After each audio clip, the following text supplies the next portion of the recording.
Hello, friends. Welcome back to Rose to Row and Astrology. I am your host, Mel Rose, and today is Friday, February 7, 2025.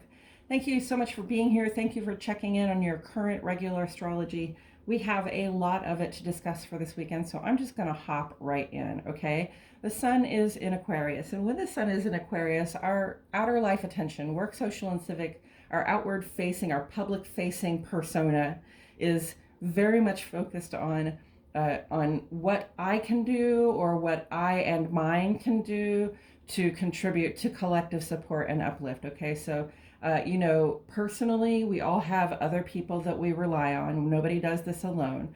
And those people have people that they rely on. Those people have people that they rely on. And at that level, you might not even know those people like three levels out, but the people that support me that I rely on down the road do rely on those other people. So that is my support network, and I have to be looking out for it at all times, right? I want everything to always be getting a little bit better for everybody in my network of support. So that is what the sun in Aquarius is about. And when we have that sun conjunct Mercury, that cazimi on Sunday, that is going to be just the spotlight. And it's also a moment of extreme clarity, of great eye-opening great eye-opening clarity, where some information comes out, or there's something we discover about what actually is going on. Okay, so take that moment of clarity,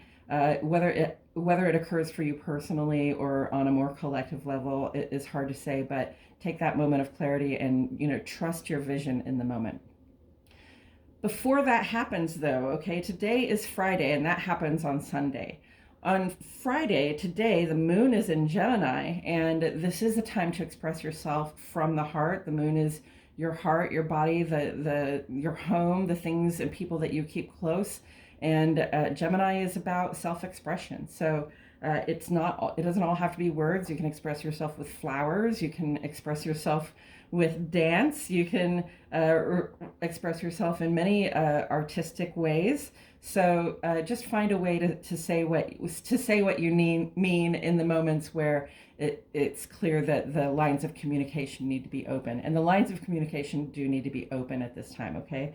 That waxing gibbous moon is a time when we are en route to completing some of our tasks for this month. And, the best way to be successful is to keep the people that are our collaborators in the loop as to what we're trying to achieve, so that we can support one another in getting there. And also today, Venus completes its sextile to Pluto. Now, Venus is in Aries. It's a bit of an uncomfortable fit, but it allows us a little bit more strength to ask for or pursue what it is that we'd like to receive. Venus is a receiver, not a pursuer. Venus doesn't chase, right? But Venus does in Aries does not necessarily mind speaking up and saying, "Hey, this is what I thought we were going to get out of this. This is what I thought we were doing here." Okay, so take heart in that you have a little bit more boldness and a little bit more capability to pursue something that you desire or that you think that you deserve. Venus in this cooperative relationship with Pluto is basically looking at the big stuff that's going down, the big collective stuff that's going down, and seeing where like our systems are kind of being turned over or turned inside out, or just sort of looked over in terms of like, let's look at these weak spots and these flaws.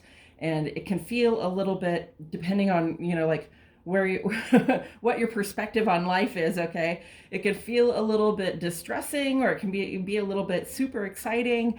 But Venus in this sextile conversation with Pluto right now is just asking you to notice what about those big changes don't feel so bad to you, or do feel so bad to you. Okay, notice what you like, what part of the major changes that we're undergoing collectively appeal to you, and feel free to take some action in that direction. Okay, so if you're seeing the protests that are erupting all over the place, and you want to go out and take action and be part of those protests, because you agree with the message of those protests, then this is a time, when you might feel more emboldened to take action. And with that sextile conversation happening there, that's a cooperative. That means something really positive can come out of it. Okay, so if you feel pulled to take action in that direction, go ahead.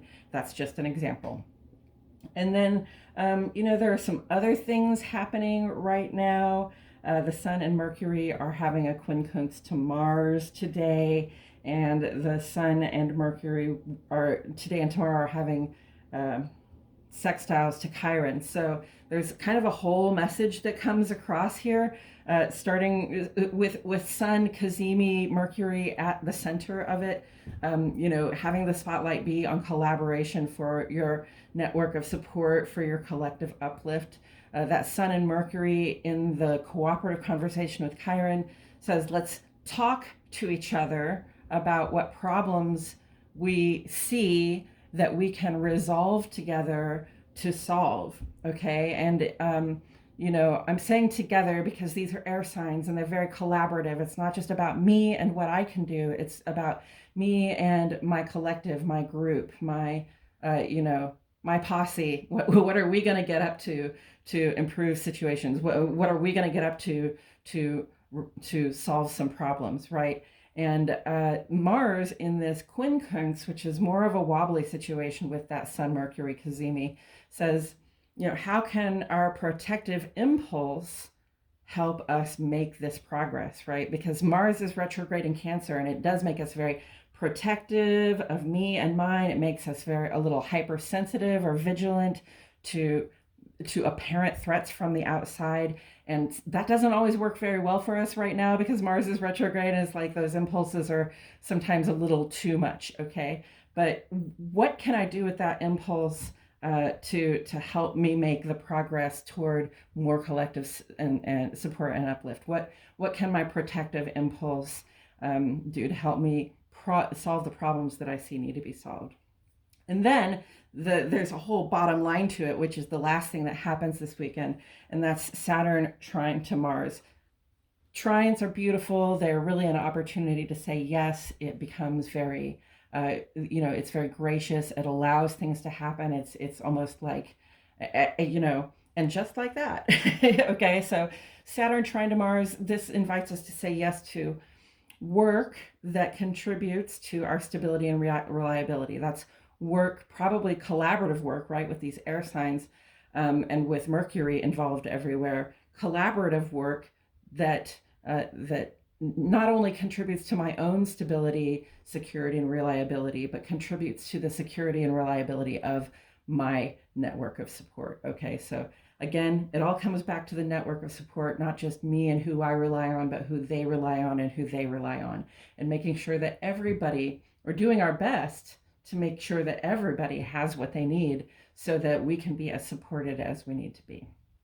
Okay, friends, I think that's all I have to say about it right now.